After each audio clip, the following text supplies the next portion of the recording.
With what might be the only timeline told more out of order than Star Wars, okay yes, Zelda as well, Street Fighter has been bouncing back and forth into the future and past and trying to piece together a cohesive story for some 35 years now.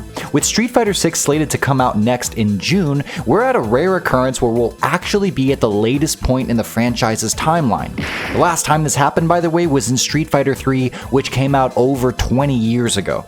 Now, we've been looking at character histories for a number of, well, characters in other videos on this channel, and something we've noticed is the fact that many fighters and story threads seem to be in need of something new, as the majority of ongoing struggles, many of which had to do with getting revenge on a now dead Bison, have been resolved.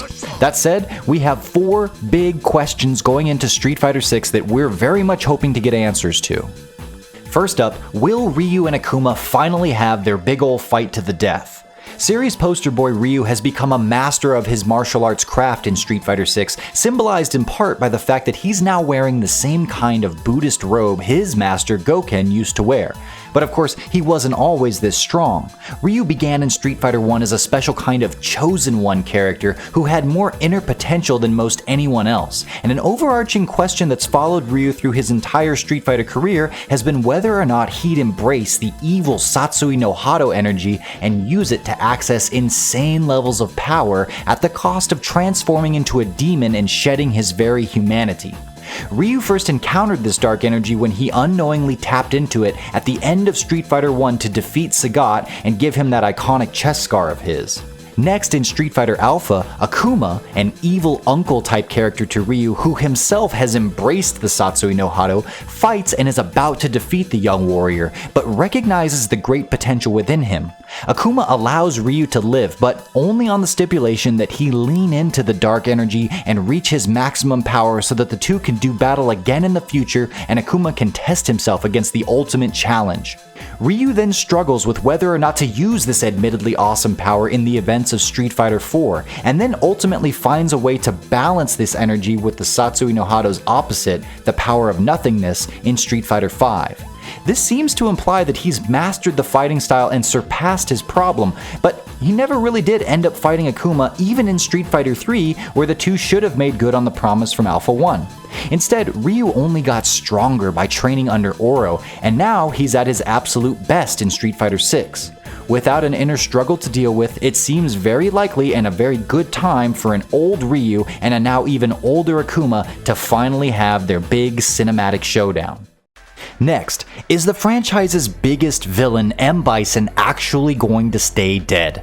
Ryu conclusively killed Bison during the events of Street Fighter 5, and the evil dictator didn't appear during the later timeline events of Street Fighter 3. In fact, SF3 is the only mainline game he hasn't been playable in to date since he was first introduced in Street Fighter 2. That's seemingly about to change as the antagonist isn't part of Street Fighter 6's launch roster nor its first batch of DLC, meaning Capcom may have actually gotten rid of him. That said, Bison has died before, a few times, and he's always found a way to come back. What's more, a ton of Street Fighter characters were made in Shadaloo Labs as clone bodies for Bison to transfer his soul into in the event of his death, so the idea of him coming back and inhabiting another body has long been on the table. With that in mind, JP is a brand new character introduced as the new big bad guy for Street Fighter 6, essentially filling in Bison's boots this time around. We know very little about JP, but have seen him utilize an unnamed purple energy that looks a whole hell of a lot like Psycho Power, the trademark energy Bison has always used.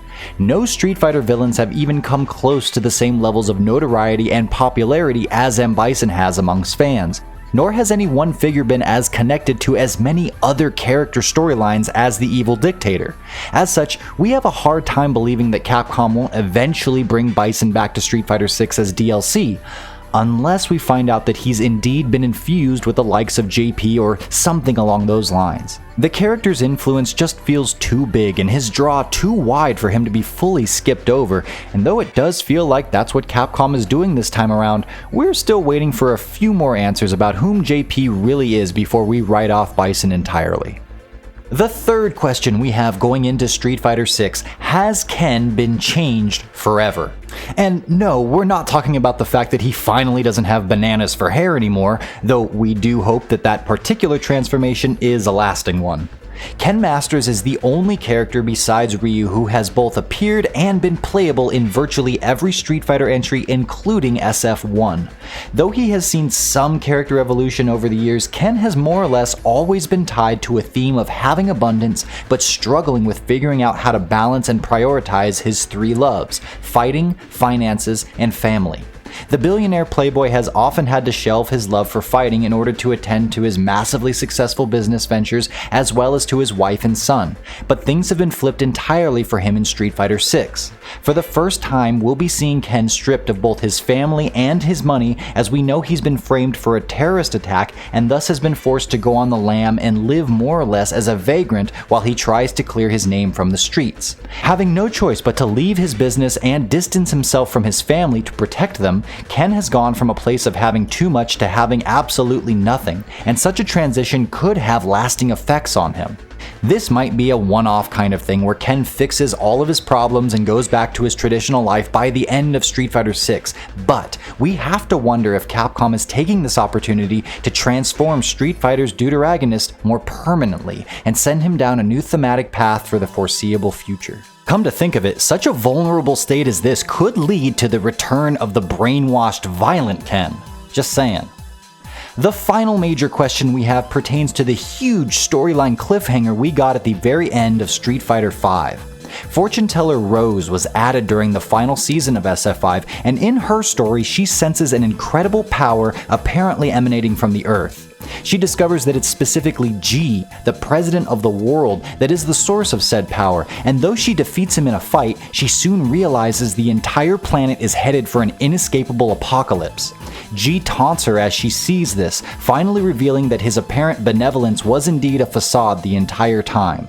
"The world is going to end," says Rose, as if a gigantic glacier fell into the ocean, and now it's too late to find a way to stop it. After meditating on the coming catastrophe a bit more, Rose comes to the conclusion that the only way to try to stop it from happening is to travel back in time and get the younger version of herself to stop whatever evil this is before it takes root. She specifically notes that she must go back to 0, which might be a reference to the Alpha games, as Street Fighter Alpha was also called Street Fighter Zero in Japan, takes place very early in the franchise timeline, and was when Rose was first introduced as a character. Neither Rose nor G are in Street Fighter 6 and won't be until at least the second season of DLC, so we're not exactly holding our breath for immediate answers to this crazy cliffhanger. But is Capcom simply going to drop a high-stakes bomb like this on us and then not follow it up at all? Well, they very well could, based on how they've gone about their storytelling in the past, but we're really hoping to get at least some answers on this before the full story of Street Fighter 6 has been told. Well, those are our 4 biggest questions regarding the emerging chapter of Street Fighter, but we'd love to hear if you have any that you're hoping to have answered in the next game as well. Sound off in the comments below with your biggest wonders and theories so that we can keep the conversation going. If you're interested in full character stories for Ryu, Juri, Chun-Li, Ken, and others leading up to Street Fighter 6, check out this playlist right here. I've been John Velociraptor Guerrero for EventHubs. Thank you so much for watching, and we'll see you, if the world doesn't end first, in Street Fighter 6.